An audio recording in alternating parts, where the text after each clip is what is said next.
करता हूँ कि आप लोग सब खैरियत से होंगे। जैसे कि आप लोग सब जानते हैं कि हमने AWS Solutions Architect associate C02 की सीरीज़ स्टार्ट की हुई है। तो हमने अभी पहला टॉपिक कवर कर रहे हैं EC2 इलास्टिक कंप्यूट क्लाउड। आज उसका पार्ट 2 हम डिस्कस करने जा रहे हैं। तो EC2 के हमारे पास कुछ फीचर्स हैं, अभी हम सबसे पहले उनको डिस्कस करते हैं। तो EC2 से आप लोग पहले बताएं जिन्होंने फर्स्ट लेक्चर ले लिया है कि EC2 से बनता क्या है। वैसे मैं भी बता चुका हूँ, ये इलास्टिक कंप्यूट क्लाउड। तो अब हम उनके थोड़े से फीचर्स को डिस्कस करते हैं। तो सबसे पहले उनमें फीचर आता है हमारे पास Amazon EC2 provides scalable computing capacity in AWS cloud, कि ये कंप्यूटिंग कैपेसिटी एक प्रोवाइड करता है स्केलेबल। स्केलेबल से मुराद जो हमने एक फीचर पढ़ा था फर्स्ट वीडियो में कि स्केलेबल से मुराद ये है कि हम अपने रिक्वायरमेंट्स के मुताबिक अपने इंस्टेंसेस को स्केल अप भी कर सकते हैं, स्केल डाउन भी कर सकते हैं। एक आगे पॉइंट आएगा, it enables you to scale up and scale down the instances।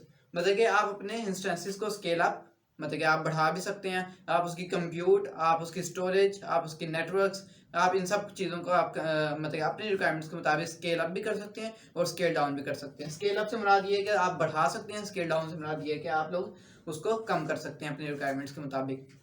उसके बाद है कि Amazon EC2 eliminates the need to invest in hardware upfront। मतलब ये कि EC2 से पहले मतलब कि जब AWS क्लाउड नहीं था उससे पहले ये था कि आप एक सर्वर खरीदते थे और आप उसके हार्डवेयर की कॉस्ट आप बियर करते थे। लेकिन अब AWS के आने से क्या हुआ कि इसने EC2 का एक फीचर आपको फ्राहम किया। इससे क्या हुआ कि अब आपने कोई सर्वर नहीं खरीदना, आपने कोई वर्चुअल मशीन, आपने सिर्फ क्या करना है कि एक वर्चुअल मशीन AWS की कंसोल में जाकर क्रिएट करनी है। उससे क्या होगा कि आपको एक तो सर्वर नहीं खरीदना पड़ेगा, उसकी कोई मेंटेनेंस वगैरह नहीं करनी पड़ेगी, आपको उसकी कोई कॉस्ट वगैरह नहीं पे करनी पड़ेगी। तो इससे क्या होगा कि आप अपने वर्चुअल मशीन को AWS के जरिए आप उसको लॉगिन कर सकते हैं। मतलब ये कि आपकी जो इन्वेस्टमेंट थी हार्डवेयर पे, जो आपकी इन्वेस्टमेंट थी वो आपकी अब खत्म हो जाएगी, एलिमिनेटेड। उसके बाद ये है कि Amazon EC2 is having two storage types. दो तरह की स्टोरेज होती है हमारे पास। नंबर 1 है EBS इलास्टिक ब्लॉक स्टोर और नंबर 2 है इंस्टेंस स्टोर। इन दोनों के दरमियान बेसिक सा डिफरेंस मैं आप लोगों को अभी बता देता हूँ, लेकिन इसके आगे एक हम पूरी एक वीडियो बनाएंगे जो इन दोनों के डिफरेंस पे होगी, EBS और इंस्टेंस स्टोर। EBS होती है इलास्टिक ब्लॉक स्टोर। इससे मुराद ये है कि परसिस्टेंट, मतलब ये कि EBS जो होती है वो परसिस्टेंट होती है। परसिस्टेंट से मुराद ये है कि अगर आप उसको स्टॉप कर दें वर्चुअल मशीन को या वर्चुअल सर्वर को, या आप उसको हाइबरनेट कर दें या आप उसको टर्मिनेट कर दें, तो उसका डाटा लॉस नहीं होगा। परसिस्टेंस से मुराद ये है। उसके बाद जो इंस्टेंट स्टोर है वो नॉन परसिस्टेंट है। मतलब ये कि अगर आप उसको स्टॉप कर देते हैं या आप उसको टर्मिनेट कर देते हैं तो उसका डाटा उसी वक्त लॉस हो जाएगा। तो ये दोनों, इन दोनों में मेन डिफरेंस ये है EBS। और ज़्यादातर जो AWS जो प्रोवाइड करता है स्टोरेजेस वो EBS प्रोवाइड करता है। और जो ये रूट वॉल्यूम पे होती है, मतलब रूट वॉल्यूम से मुराद ये है कि जिसमें आपका OS ऑपरेटिंग सिस्टम पड़ा है। अब रूट वॉल्यूम आप इस तरह से ले सकते हैं कि आपके पास लैपटॉप्स जो हैं उसमें जिस ड्राइव पे आपका OS operating system window 10, Windows 8 या 9 जो भी रखी हुई है, तो वो आपका रूट वॉल्यूम है। तो यहाँ पर रूट वॉल्यूम जो है हमारे पास EBS या इंस्टेंस स्टोर हो सकता है। उसके बाद क्या है कि you can launch EC2 instances as many और as few as you need.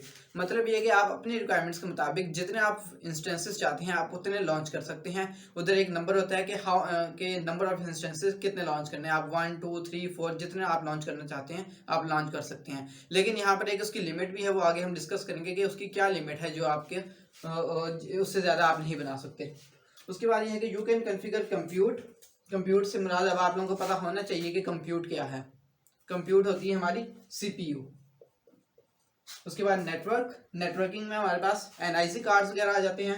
Storage में हमारे पास हार्ड डिस्क ड्राइव और SSD सॉलिड स्टेट ड्राइव्स आ जाती हैं। उसके बाद एंड मैनेज सिक्योरिटी, और हम यहाँ पर मैनेज सिक्योरिटी ग्रुप्स को हम मैनेज कर सकते हैं। हम मतलब कि ACLs लगा सकते हैं, हम उस पर डिफरेंट तरह के पॉलिसीज वगैरह इंप्लीमेंट कर सकते हैं। उसके बाद ये है कि you can create maximum 20 instances per region with 2 high IO instances. मतलब ये है कि आप एक अकाउंट पर मैक्सिमम 20 इंस्टेंसेस क्रिएट कर सकते हैं। एक अकाउंट पर 20 इंस्टेंसेस पर रीजन, मतलब कि अब रीजन और जो अवेलेबिलिटी जोन है इनका डिफरेंस भी आप लोगों को पता होना चाहिए।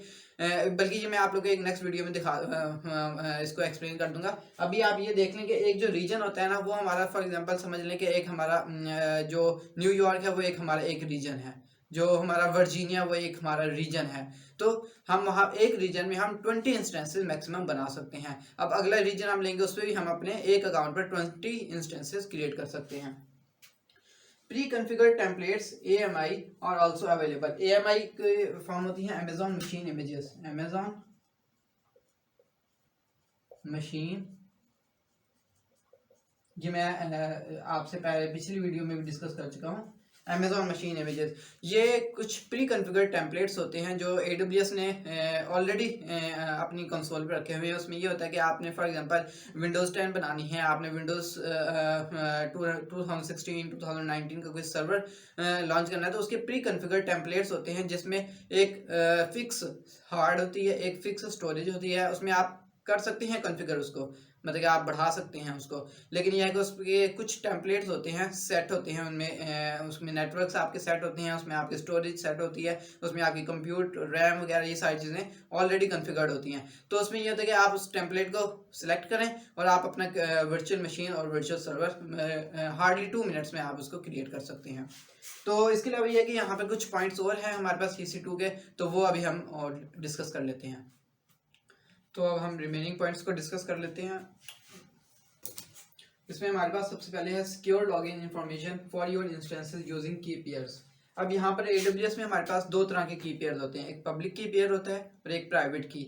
एक पब्लिक की होती है, प्राइवेट की होता है, इन दोनों को मिला के हमारा एक पेयर बन जाता है। अब इसमें यह होता है कि हम जब वर्चुअल मशीन क्रिएट करते हैं तो हमारे पास दो कीज बनती हैं, एक पब्लिक की जो कि AWS अपने पास सेव करके रखता है, और एक प्राइवेट की जो हम अपने पास, जो मतलब यूजर है, जो क्लाइंट है, वो अपने पास सेव रखता है। जब ये दोनों कीज मैच होती हैं तो हमारी वर्चुअल मशीन ओपन होती है, मतलब लॉगिन होती है। Secure login information for your instances, मतलब कि हमारी जो इन्फॉर्मेशन है वो सिक्योरली लॉगिन कर सकते हैं हम इन दो कीज के जरिए, एक पब्लिक की और दूसरा प्राइवेट की।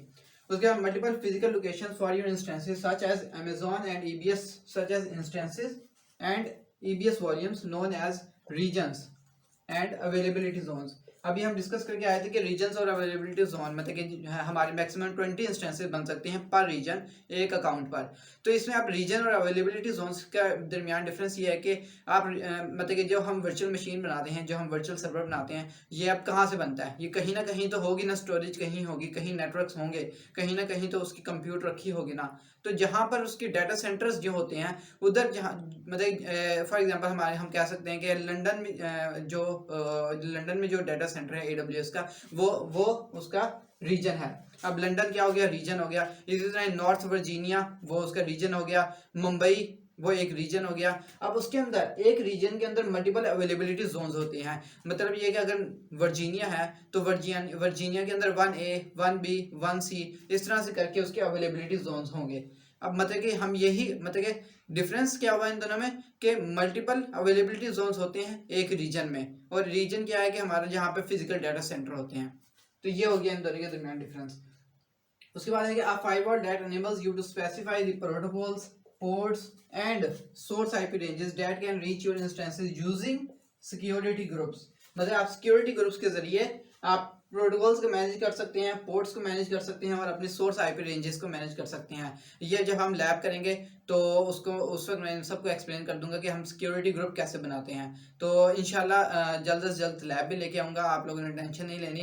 पहले हम थ्योरी डिस्कस कर लेते हैं, क्योंकि जो मेन कॉन्सेप्ट है ना वो थ्योरी का होता है। जब आप लोगों को थ्योरी क्लियर हो जाएगी तो लैब 2 मिनट की है, लैब कोई मसला नहीं है, वो आसानी से हो जाती है। लेकिन यह है कि जो मेन कॉन्सेप्ट और जो चीज़ है जो इंटरव्यू के दौरान आप लोगों से पूछी जाएगी वो ये थ्योरेटिकल पार्ट होता है, तो इनको आपने गौर से सुनना है। उसके बाद ये static IP version for addresses for dynamic cloud computing known as elastic IP addresses. मतलब कि हमारे जो स्टैटिक IP एड्रेसेस जिनको हम कह सकते हैं कि ये हमारे पब्लिक IPs होते हैं, वो हम AWS की टर्मिनोलॉजी में उसका हम कहेंगे इलास्टिक IP एड्रेसेस, कि ये हमारे इलास्टिक IP एड्रेसेस हैं। और इसको हम अपनी ज़बान में हम कहेंगे कि ये पब्लिक आईपी एड्रेसेस हैं। जहाँ और पब्लिक और प्राइवेट में आप लोगों को डिफरेंस पता होना चाहिए कि जो पब्लिक होते हैं वो राउटेबल होते हैं इंटरनेट पर, जबकि जो प्राइवेट होते हैं वो विद इन द लैन होते हैं, और जो पब्लिक आईपी होते हैं वो वैन के लिए होते हैं। तो ये था मेन डिफरेंस इन दोनों के दरमियान। इलास्टिक आईपी एड्रेसेस क्या होते हैं? Public IP addresses. अब यहाँ पर हमारे पास इसके बाद आती हैं टाइप्स ऑफ EC2 इंस्टेंसेस। अब हम वो डिस्कस करते हैं। अब हमारे पास आती हैं टाइप्स ऑफ EC2 इंस्टेंसेस। हमारे पास total 7 types of EC2 instances हैं, लेकिन ये है कि इनमें से आप जो कॉमनली देखेंगे वो 5 EC2 इंस्टेंसेस होंगी। ये जो 2 आखिरी वाली हैं ये अमेज़ॉन वेब सर्विसेज AWS वालों ने अभी रिसेंटली ही ऐड की हैं, और ज़्यादातर सोशल मीडिया मतलब कि जो भी जितने भी प्लेटफॉर्म हैं एजुकेशन के, उन पे आपको मुश्किल ही ये वाली 2 टाइप्स नज़र आएंगी। तो ये रिसेंटली एडिड हैं, और मतलब कि ये AWS ने ऐड की हैं, लेकिन ये है कि जितने भी डिफरेंट दूसरे प्लेटफॉर्म्स हैं जहाँ पर AWS को सिखाया जा रहा है, वहाँ पर ये अभी तक अपडेट नहीं की गई। अब यहाँ पे हम टाइप्स ऑफ EC2 इंस्टेंसेस को डिस्कस करते हैं। सबसे पहले हमारे पास आते हैं general purpose instances. General purpose में हमारे पास ये होता है कि हमारे पास इसमें एवरेज CPU होती है और एवरेज रैम होती है, मतलब बैलेंस्ड कह सकते हैं आप। नॉर्मल रैम होती है हमारे पास, और नॉर्मल ही हमारे पास CPU होती है। तो इनको हम कहते हैं जनरल पर्पस इंस्टेंसेस। इनका भी मैं थोड़ा सा मतलब वन लाइन में डिस्कस कर रहा हूँ। इनके ऊपर अलग से अभी मतलब जो नेक्स्ट वीडियोस होंगे वो इन पे इंडिविजुअली सेपरेट इनको डिस्कस करेंगे। उसके बाद नंबर 2 हमारे पास आती है compute optimized instances. Compute optimize जैसे कि नाम ही जाहिर कर रहा है कि इसमें हमें ज़्यादा CPU रिक्वायर्ड होगा। मतलब ऐसी यूज़ केसेस, ऐसे केसेस जिसमें आपको CPU की रिक्वायरमेंट ज़्यादा हो, तो उधर आप कंप्यूट ऑप्टिमाइज्ड इंस्टेंसेस को प्रेफर करेंगे। उसके बाद हमारे पास है एक्सेलरेटेड कंप्यूटिंग इंस्टेंसेस। सॉरी, एक मिस हो गया, मेमोरी ऑप्टिमाइज्ड इंस्टेंसेस। मेमोरी जैसे कि नाम जाहिर कर रहा है कि इसमें आपको रैम ज़्यादा रिक्वायर होगी बजाय के CPU से या फिर स्टोरेज वगैरह से। तो जिसमें मेमोरी ऑप्टिमाइज्ड इंस्टेंसेस मतलब कि इसमें आपको मोर रैम, हाई रैम रिक्वायर्ड होगी। उसके बाद आते हैं हमारे पास एक्सेलरेटेड कंप्यूटिंग इंस्टेंसेस। एक्सेलरेटेड में क्या है कि आपको हाई ग्राफिक्स रिक्वायर्ड है, मतलब कि GPU ग्राफिक प्रोसेसिंग यूनिट्स वगैरह आपको ज़्यादा रिक्वायर्ड है। उसके बाद आते हैं हमारे पास स्टोरेज ऑप्टिमाइज्ड इंस्टेंसेस। स्टोरेज से मुराद हमारी हार्ड डिस्क ड्राइव्स, कि आपको मतलब कि डेंस स्टोरेज में हम पहले डिस्कस कर गए थे, जो हमने सीरीज ऑफ इंस्टेंसेस देखी थी। उसमें क्या था कि एक डी इंस्टेंस आया था, मतलब कि उसमें क्या था कि हमें डेंस स्टोरेज रिक्वायर्ड थी। तो वो यही है कि हमें स्टोरेज ऑप्टिमाइज्ड इंस्टेंसेस जिसमें हमारी लो लेटेंसी हो, तो वो हमें स्टोरेज ऑप्टिमाइज में आएंगे। उसके बाद आते हैं हमारे पास हाई मेमोरी ऑप्टिमाइज्ड इंस्टेंसेस, जिसमें हमारे पास हाई रैम रिक्वायर्ड हो। मतलब कि एक तो ये था मेमोरी ऑप्टिमाइज्ड, अगर इस वाली रैम से भी ज़्यादा हमें रैम रिक्वायर्ड हो तो हम जाते हैं हाई मेमोरी ऑप्टिमाइज्ड इंस्टेंसेस में। उसमें क्या होता है कि हमारे पास जो हाइपरवाइजर नाइट्रो सिस्टम, AWS का नाइट्रो सिस्टम हाइपरवाइजर है, वो आ जाता है इसके अंदर। और आगे जाके आप इसको देखेंगे कि NVMe SSDs इसमें रिक्वायर्ड होती हैं। उसके बाद आता है हमारे पास प्रीवियस जनरेशन इंस्टेंसेस।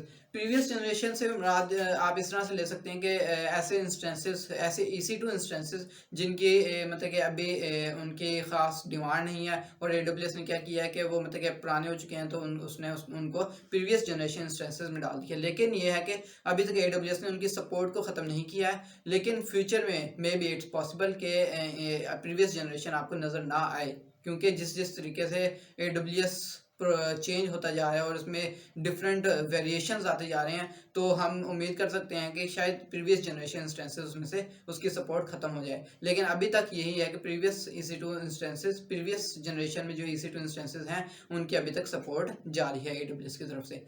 तो आज हमने EC2 को डिस्कस किया कि EC2 क्या होता है, उसके फीचर्स को डिस्कस किया। उसके बाद हमने टाइप्स ऑफ EC2 इंस्टेंसेस देखी। तो अभी इस वीडियो के लिए इतना ही। फिर हम अगली नेक्स्ट वीडियो में इनको इंडिविजुअली हम इनको एक्सप्लेन करेंगे और डिस्कस करेंगे।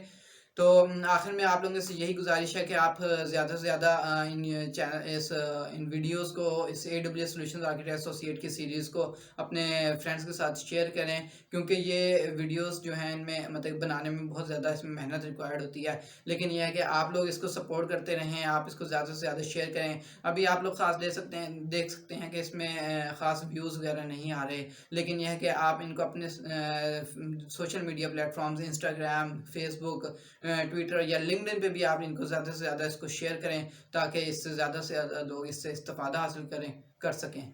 और जो मैं इस तरह से कलर्ड नोट्स बना रहा हूँ, आप लोगों को इससे फ़ायदा हासिल हो। और लास्ट में शुक्रिया।